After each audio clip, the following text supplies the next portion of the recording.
Ottawa's real estate market is full of contradictions right now. Sales are rising, listings are climbing, prices are moving, but still, many homes aren't selling. So what's going on? Are buyers pulling back? Are sellers pricing too high? Is this still a housing crisis, or is something else going on entirely? In this video, I'm going to dive deeper than just the stats. I'm unpacking why some homes are sitting while others are being snapped up immediately, and what's happening beneath the surface of the May 2025 data, and most importantly, what buyers and sellers need to understand to get ahead of this market. All right, for these types of videos, I want to hit with the numbers first. First of all, 1,807 homes were sold in May, which is up 33% from April 2025 and 15% higher than this time last year. 3,430 new listings hit the market, which is an 8.7% increase year over year, and 4,347 active listings on the market today. That's 13.5% more than last year. Average home price is roughly about $728,000, which is up 4.8%. And the months of inventory is still around 2.4 months, which is technically a balanced market, but tipping towards buyer market territory. So yes, more homes are selling, but we also have more inventory and some is still sitting. So why is that?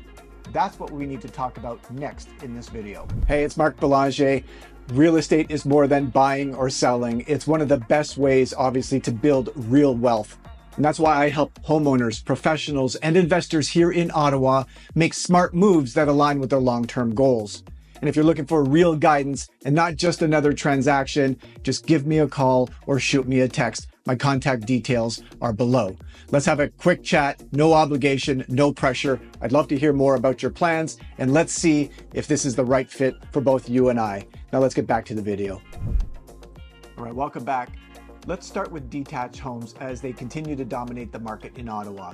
987 sales in the month of May, which is up 19.8%. And the average price is $870,000, which is up 4.3%. Inventory, well, we have 2,249 active listings on the market, which is up slightly. Buyers in this space, mostly the move-up buyers, are driven by emotion, but still highly price conscious. They want space, they want lifestyle, a backyard, but they're also running the numbers and they're comparing 2023 and 2024 comps and refusing to overpay. Sellers, meanwhile, are still anchored in the 2022 peak pricing. They feel that they deserve those numbers, but the market has moved on. And the result? Well, homes that are priced with logic sell fast. Homes that are priced with nostalgia, well, they linger. And townhouses? Well, townhouses is where the action is. 562 sold, which is up 30.4%. The average price is $570,000, which is down 1%. And inventory is at 990 units, which is up 45.6%. First-time home buyers, downsizers, and small families, this segment attracts all of them. But here's the key. They are value hunters. They monitor daily. They're looking for that gem that's $15,000 under market or feels like it's under market. And you overprice by just a little bit and you lose momentum instantly.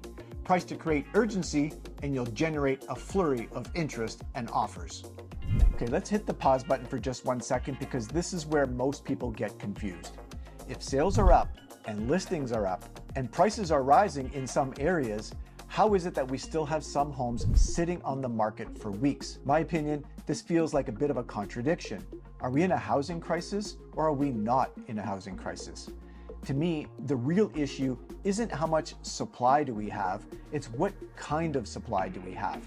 Buyers today aren't just shopping, they're literally going online and they're filtering. They're rejecting anything that feels overpriced, outdated, or vanilla.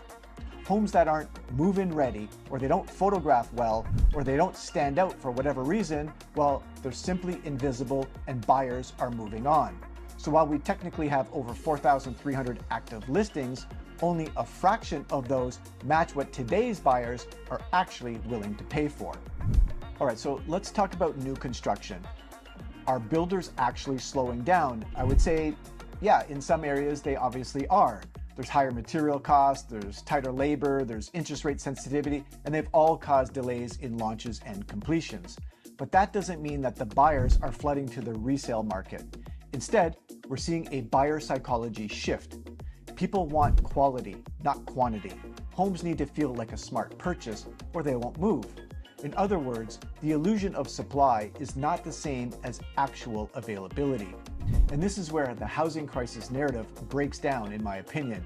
It's not just about how many homes are listed, it's about affordability, presentation, and match.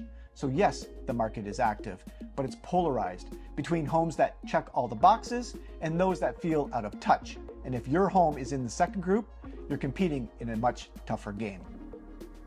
All right, just a couple more stats. Let's talk condos. 231 condos sold, which is down 20%. And the average price is $492,000, which is up 5.4%. We're sitting on 913 units, which is up 12% on the market.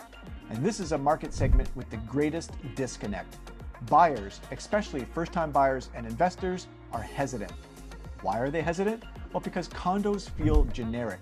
Many offer little differentiation, and they face rising condo fees, aging infrastructure, or tough competition. Buyers don't feel the urgency because if one unit doesn't work, well, they know that another unit will hit MLS within a few days. And if you're selling a condo in 2025, you must lead with what makes your condo different, and you gotta price it like you're serious. Otherwise, the buyers that are filtering are just gonna move on to the next one. All right, so let's sum this up. Here's the key takeaway. We're in a market transition. Buyers are cautious, but they're active. And sellers are hopeful, but they're under pressure. And every move from pricing to staging to timing, they matter more now than ever before. So if you're a buyer, you have the opportunity right now. You're not in bidding wars every weekend, but you still have to act fast when the right home shows up. So you gotta know your numbers, you gotta be pre-approved, and you gotta move with purpose.